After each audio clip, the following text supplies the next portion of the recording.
पिता सदा ही अपने संतान के सुख की कामना करते, उनके भविष्य की चिंता करते रहते। इसी कारणवश सदा ही अपने संतानों के भविष्य का मार्ग स्वयं निश्चित करने का प्रयत्न करते रहते। जिस मार्ग पर पिता स्वयं चला है, जिस मार्ग के कंकर पत्थर को स्वयं देखा है, मार्ग की छाया, मार्ग की धूप को स्वयं जाना है, उसी मार्ग पर उसका पुत्र भी चले, यही इच्छा रहती है हर पिता की। निस्संदेह उत्तम भावना है ये, किंतु 3 प्रश्नों के ऊपर विचार करना हम भूल ही जाते हैं। कौन से प्रश्न? प्रथम प्रश्न, क्या समय के साथ प्रत्येक मार्ग बदल नहीं जाते?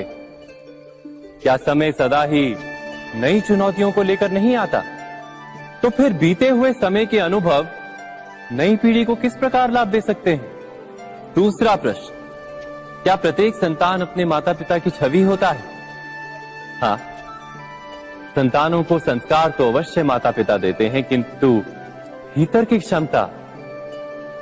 क्षमता तो ईश्वर देते हैं। तो जिस मार्ग पर पिता को सफलता मिली है, विश्वास है कि उसी मार्ग पर उसकी संतानों को भी सफलता और सुख प्राप्त होगा। तीसरा प्रश्न, क्या जीवन के संघर्ष और चुनौतियां लाभकारी नहीं होती? क्या प्रत्येक नया प्रश्न एक नए उत्तर का द्वार नहीं खोलता?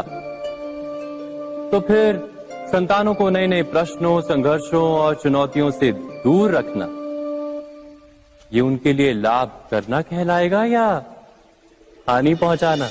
अर्थात जिस प्रकार संतान के भविष्य का निर्माण करने के बदले उसके चरित्र का निर्माण करना श्रेष्ठ है, वैसे ही संतानों के जीवन का मार्ग निश्चित करने के बदले उन्हें नए संघर्षों के साथ जूझने के लिए मनोबल व ज्ञान देना अधिक लाभदायक नहीं होगा?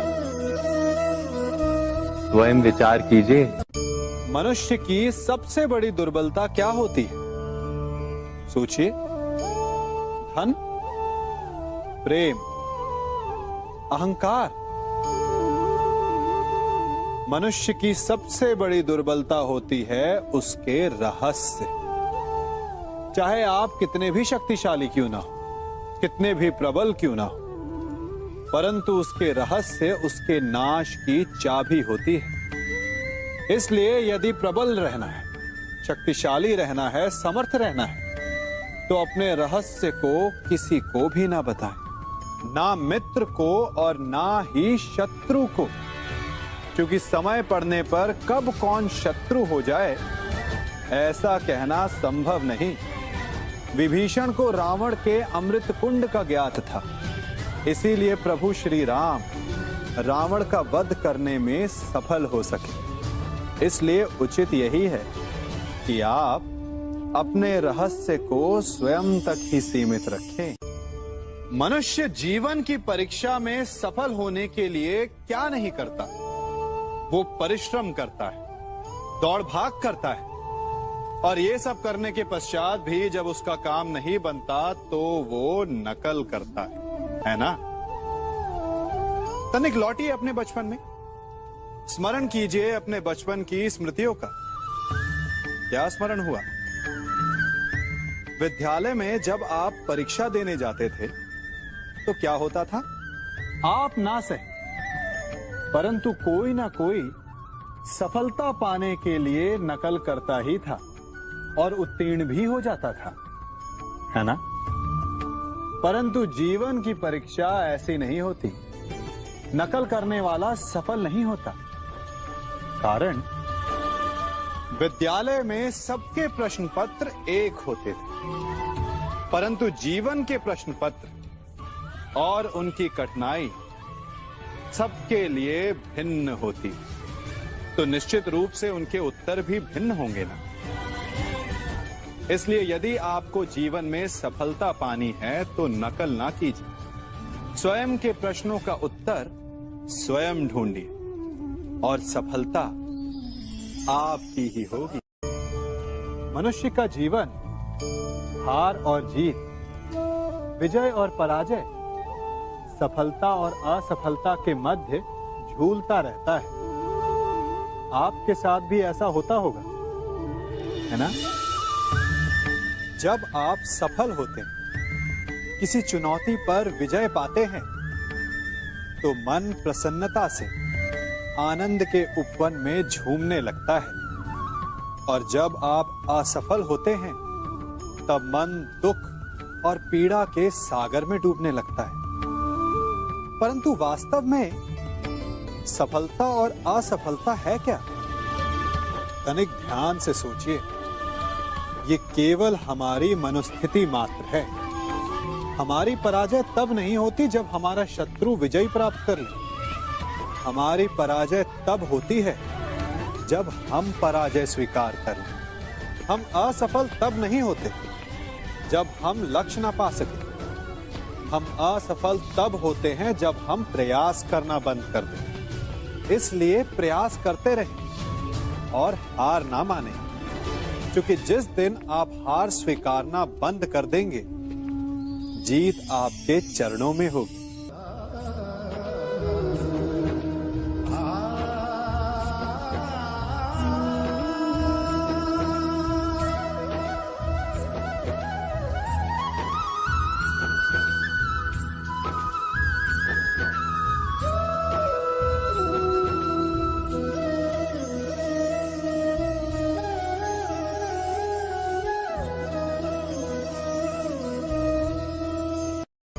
आप सबने बरगद के वृक्ष को तो देखा ही होगा। क्या आपको ज्ञात है, बरगद के वृक्ष के बीज का आकार राई से भी छोटा होता है, परंतु बरगद का वृक्ष संसार के महाकाय वृक्षों में जाना जाता है। जब उसका जन्म होता है, तब उसमें वो जटाएं, वो शाखाएं नहीं होती, परंतु जैसे जैसे उसका विस्तार होता है, जैसे जैसे वो अधिक शाखाओं का भार उठाता है, अधिक पत्तियों का सृजन करता है, वैसे वैसे उसकी शाखाएं जटाएं बनकर जड़ तक पहुंचती है और इस वृक्ष को सहारा देती है। ये जीवन का बहुत महत्वपूर्ण पथ है। बिना लोभ लालच शुभ कार्य करें, अन्य लोगों की सहायता करें। धीरे धीरे आपने जिनकी सहायता की, वो आपके सहायक बनते जाएंगे, आपकी जड़ों को और बलशाली बनाएंगे, आयु, मान और आकार बढ़ाएंगे। सहजीवन, सहायता और निष्काम कर्म आपको मृत्यु के पश्चात भी मरने नहीं देगा, आपको अमर रखेगा। हमारा शरीर प्रकृति का एक महान आविष्कार है। इससे जटिल संरचना संसार में और कोई नहीं। हमारा शरीर जितना जटिल है, यदि इसे ठीक से जाना जाए, तो इससे अधिक सरल ज्ञान देने वाला और कोई नहीं। हमारे शरीर में 5 इंद्रियां होती हैं, जो हमें भाव, गुण और वस्तुओं का बोध कराती हैं। हमारे पास आंखें हैं, नाक है, स्पर्श के लिए त्वचा है, कान है और जीभा है। सबका भिन्न भिन्न कार्य है। आंखों से देखना, कानों से सुनना, नथनों से श्वास लेना, त्वचा से स्पर्श करना और जीभा से स्वाद लेना। परंतु क्या आपने कभी सोचा कि प्रकृति ने हमें 2 आंखें दी, 2 नथने दी, 2 कान दी, स्पर्श के लिए ये पूरा शरीर दिया, परंतु जीभा केवल 1 दी? ऐसा क्यों? क्योंकि प्रकृति चाहती है कि हम देखें अधिक, सुने अधिक और ज्ञान अधिक अर्जित करें, बोले कम। क्योंकि अधिक वाचाल नाश को निमंत्रण देता है। स्मरण रखिएगा।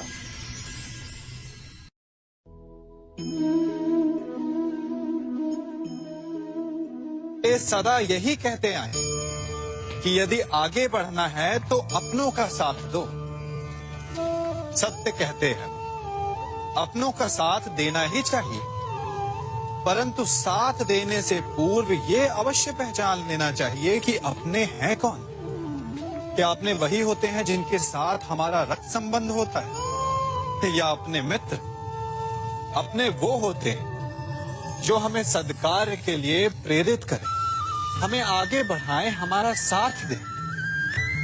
और वो जिनका साथ देने से समाज का नाश, धर्म की हानि हो, वो सगे हो करके भी सगे नहीं होते। इसलिए जब अपनों की परिभाषा का चुनाव करें तो उन्हें अपना माने जो आपका साथ दे, उन्हें नहीं जो हमें अज्ञान के मार्ग पर ले जाएं।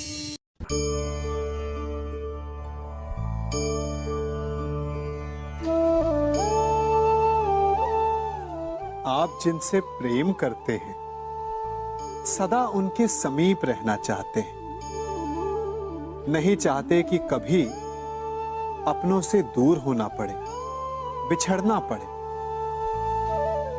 परंतु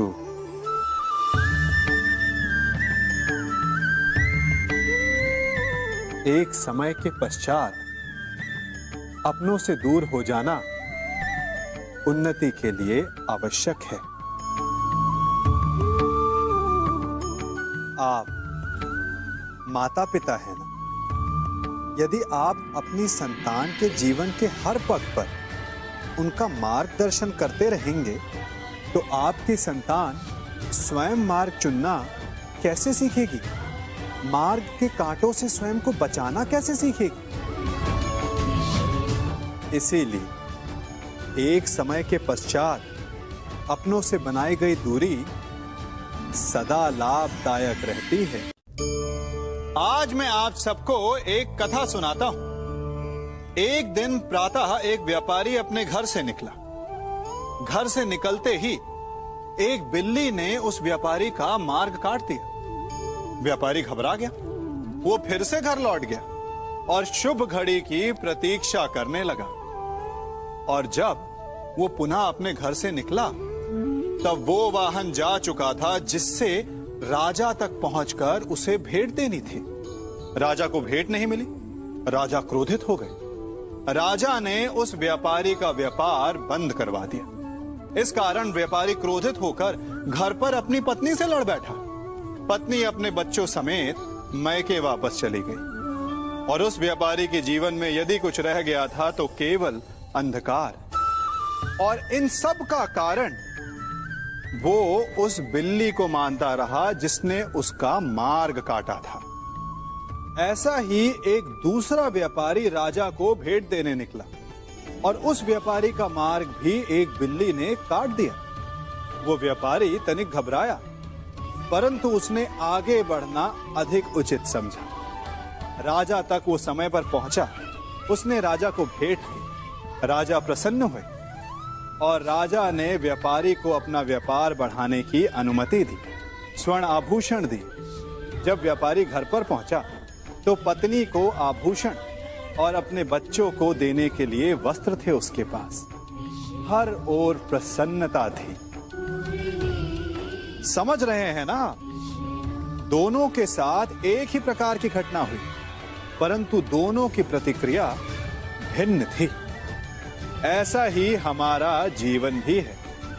हमारे जीवन में प्रारब्ध का अपना स्थान है, परंतु उससे कई अधिक महत्वपूर्ण हमारी प्रतिक्रिया, हमारे सोच का प्रभाव है, क्योंकि यही हमारे जीवन को आकार देते हैं। इसलिए अपनी सोच को सकारात्मक रखिए। आपका जीवन सदैव आनंदमय